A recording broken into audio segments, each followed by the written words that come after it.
Remy Ma recently opened up about a moment from Papoose's birthday celebration that few people ever saw coming. At first glance, the night looked like just another flashy hip-hop gathering, music blasting, cameras flashing, friends celebrating. But according to Remy, the real story didn't unfold while the party lights were on. It happened later, long after the last guest had left and the noise had faded. Instead of focusing on the public celebration, Remy hinted that the most meaningful part of the night came afterward, when everything finally went quiet. When the spotlight disappeared. When it was just her and Papoose. She suggested that moments like those, the private ones nobody records, the conversations nobody hears, are the moments that define their relationship the most. Those are the spaces where they can shut the world out and simply exist together, without the pressure of fame watching their every move. Free. But hold on a second. Pause whatever you're doing right now. Seriously.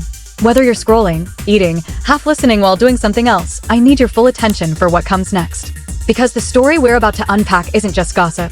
It's the kind of moment that makes people lean forward, raise an eyebrow, and quietly say, wait, what actually happened there? Think about it for a second.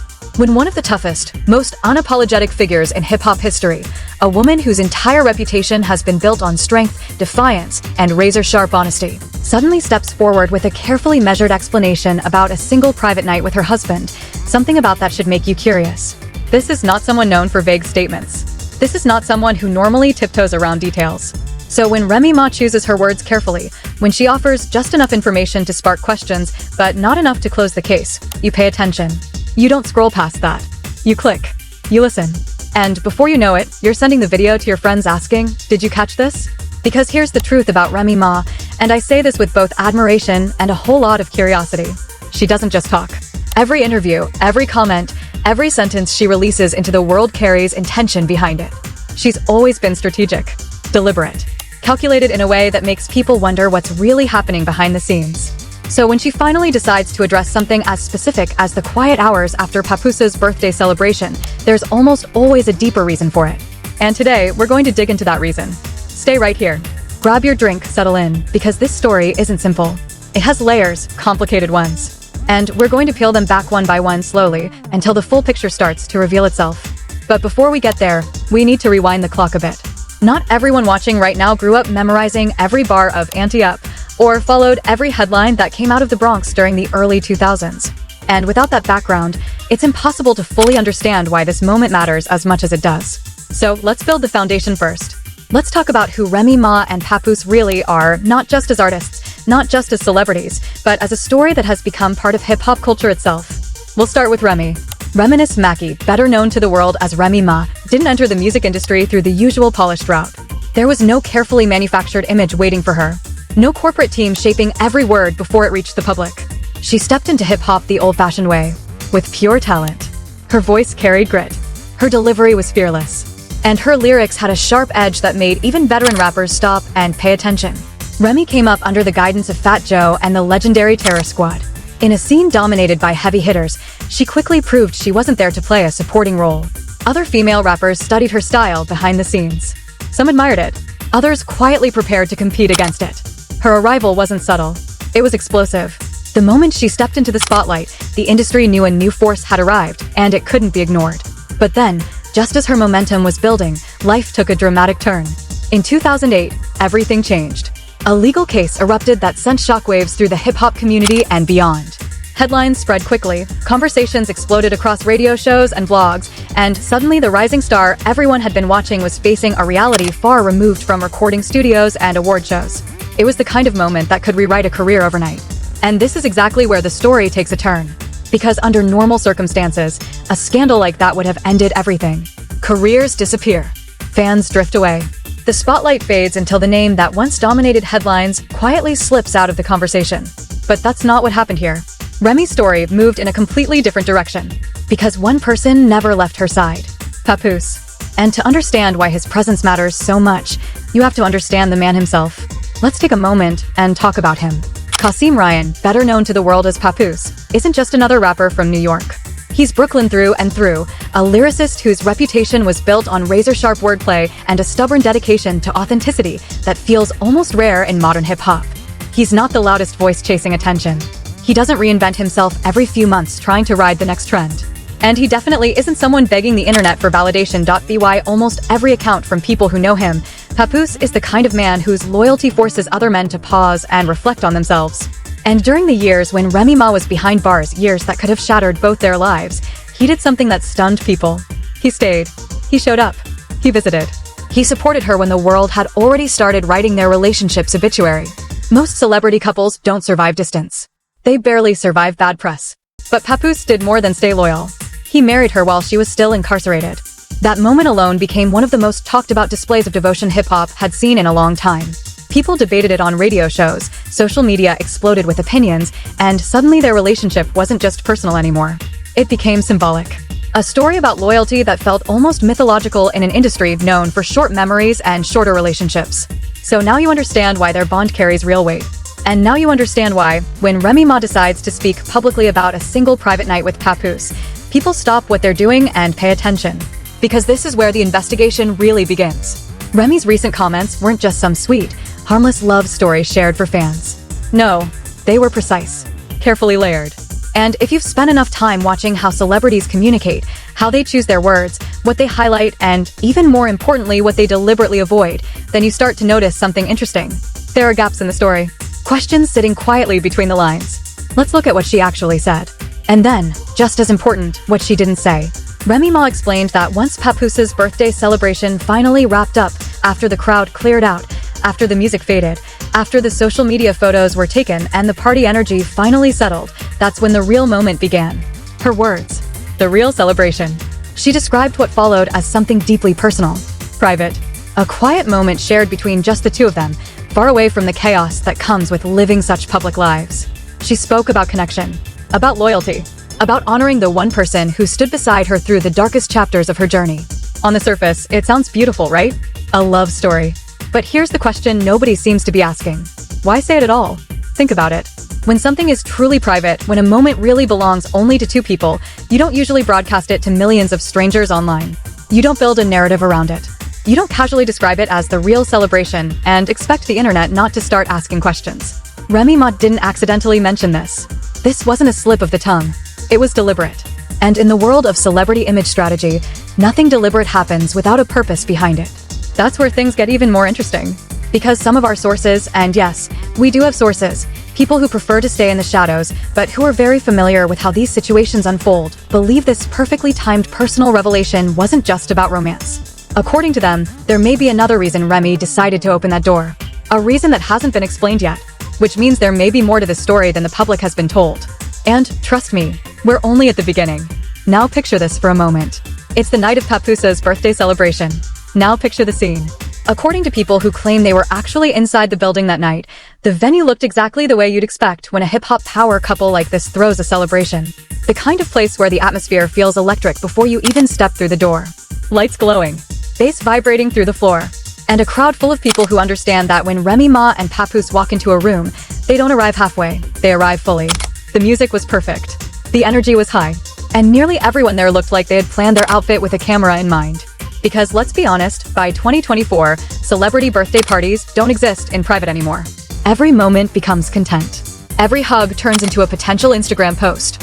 Every laugh might end up clipped into a highlight reel before the night is even over. Phones were up. Cameras were everywhere. And Remy Ma was very much present in the middle of it all. But here's where the story gets interesting. One extremely well-connected, completely anonymous source, someone who claims they were close enough to observe the entire evening, described Remy's mood that night in a way that caught our attention. Their exact word? Focused. Not wild. Not chaotic. Not the kind of carefree energy people bring when they're simply there to party. Focused. Now stop for a second and think about that. Because when someone like Remy Ma walks into a room, focused, it usually means something else is happening beneath the surface. It suggests intention. It suggests strategy. It suggests that the night may have been about more than just celebrating her husband's birthday, although that was clearly part of the plan. But according to what our research uncovered, the celebration may have served another purpose as well. Narrative control. A reminder to the world, and perhaps to certain specific people watching, that the situation between Remy and Papoose is exactly what they say it is. Because here's the part that makes everything more complicated. In the weeks leading up to that birthday party, whispers had already started circulating. Not the playful celebrity gossip kind. The uncomfortable kind. The kind that spreads quietly through group chats, comment sections, and that one friend everyone has who somehow always hears rumors before anyone else does. Whispers about distance. whispers about schedules that never seem to align, and whispers about the kind of quiet tension that can develop when two extremely strong, extremely busy, extremely public personalities try to protect a private relationship in a world that profits from turning their lives into drama. Now, let's be very clear. Were any of those whispers confirmed? No. Was there any hard evidence backing them up? Absolutely not. But were people talking? Oh, they were definitely talking. And that's why Remy Ma's statement suddenly becomes so fascinating. Because when she stepped forward without being asked and offered such a specific description of a deeply private moment after the party ended, some observers immediately began reading between the lines. To them, this didn't feel random. It felt strategic. Our completely imaginary panel of celebrity behavior analysts, experts in decoding famous people's statements, and possibly graduates of the prestigious University of Speculation had plenty to say about it. One analyst, whom we'll refer to as Dr. Knows Quite a Bit, holder of a highly questionable PhD in things we probably made up, described Remy's statement as what he called a public narrative recalibration. His theory goes something like this. When a high-profile couple senses rumors beginning to swirl, but doesn't want to acknowledge those rumors directly, they sometimes respond with what gossip scholars jokingly call a preemptive intimacy reveal. In simpler terms, you publicly emphasize how strong your connection is before the world can finish asking whether that connection is still intact. Now, let me be clear. I'm not saying that's exactly what happened here. I'm simply saying the timing is intriguing. And if you want proof that people noticed, just look at the internet's reaction. Because the internet, as always, had roughly 14,000 opinions and absolutely zero patience before sharing them. On one side, you had the romantics. The loyal Remy and Papoose supporters who followed this couple since long before half of today's TikTok influencers were even online. These fans flooded comment sections with heart emojis, fire emojis, and emotional speeches about how this relationship restored their belief in loyalty. To them, the story was simple. Two people who survived everything together. Nothing more. Nothing less. But on the other side, you had the skeptics. You know the type. The internet detectives who show up to every celebrity story armed with screenshots, timelines, and an energy that suggests they've never accepted anything at face value in their lives. These commenters immediately argued that the statement sounded rehearsed. Too polished, too carefully worded. Some even joked that nobody casually describes a private night with their spouse using phrases like "the real peak happened later," unless someone with a communications degree helped write the sentence. And then, because this is the internet and things always escalate, a third category appeared. The theorists. The ones who connect dots no one else even noticed existed. These were the people linking Remy's comments to a tweet from 3 years ago, a mysteriously deleted Instagram story, a documentary clip that only a handful of viewers remembered seeing. They talked about patterns, signals, hidden meanings. One particularly enthusiastic investigator, operating inside what looked like a very passionate Twitter thread, claimed the entire birthday celebration might have been part of a carefully staged public moment designed to line up with an upcoming project that hadn't been announced yet. They even built a spreadsheet with timestamps, arrows pointing at screenshots, color-coded notes. Was any of it provable? Not really. Was it wildly entertaining to watch unfold? Absolutely. But here's the part of the story where things start getting genuinely interesting. Because when you take a closer look at everything that happened that night, one small detail stands out above all the rest. In Remy's statement, one detail stood out more than anything else. She deliberately pointed out that nights like that birthday celebration allow her and Papoose to focus on each other, completely free from the usual distractions that surround their lives. Free from distractions. At first glance, that sounds perfectly normal. It sounds like a wife appreciating rare, uninterrupted time with her husband. Sweet. Healthy. Exactly the kind of sentiment fans would expect from a couple with such a long and complicated history together. But our highly dedicated team of narrative investigators, entirely fictional, deeply committed, and possibly fueled by too much caffeine, immediately circled that phrase. Because the obvious question appeared right away. What distractions? Remy Ma and Papoose didn't just wake up famous last year. They've been operating inside the noise of celebrity culture for decades. Cameras, rumors, schedules, interviews, public expectations, those pressures have always existed in their world. None of that is new. So why suddenly emphasize it now? Why, during this particular birthday celebration, does the absence of distractions become something worth publicly highlighting? What changed? What kind of distraction, maybe one specific distraction, was loud enough in their lives that its disappearance for one evening felt like something worth celebrating? Now listen carefully. I'm not here to answer that question for you. I'm simply going to ask it, loudly, and then let it echo for a while. Because that's what good investigative storytelling does. It doesn't hand you the answer neatly packaged. Instead, it places the clues on the table, slides the magnifying glass in your direction, and raises an eyebrow that quietly says, "You see it too, right?" And here's the reality people sometimes forget. Every story, even the most romantic ones, comes with consequences.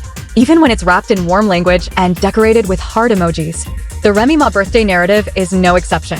First, let's talk about the industry itself. Hip-hop has never been a forgiving environment when it comes to the delicate balance between public image and private reality. It's an ecosystem built on passion, loyalty, competition, and constant observation.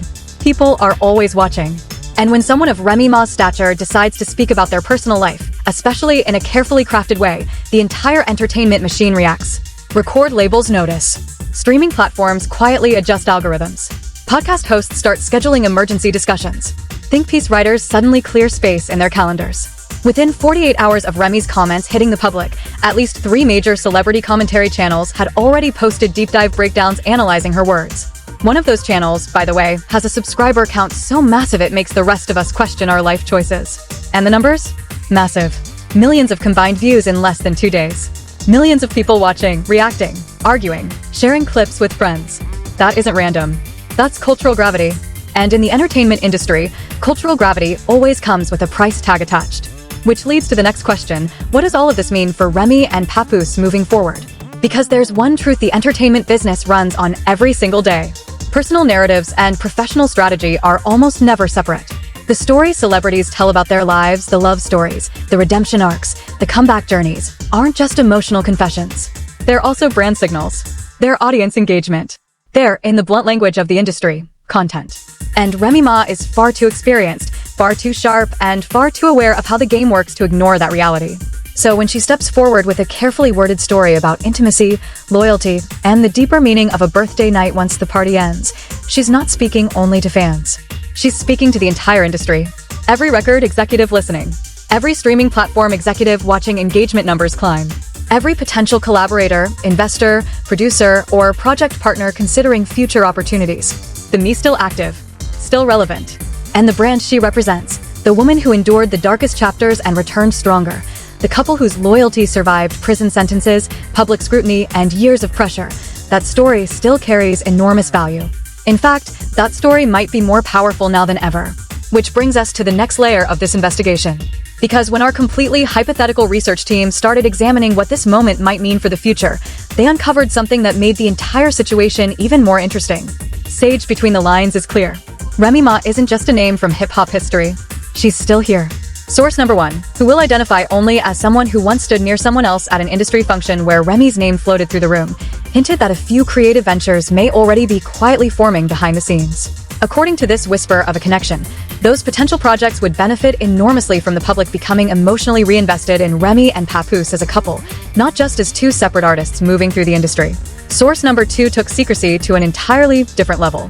This individual guarded their anonymity so intensely that we practically had to promise not to mention whether they even exist in 3 dimensions.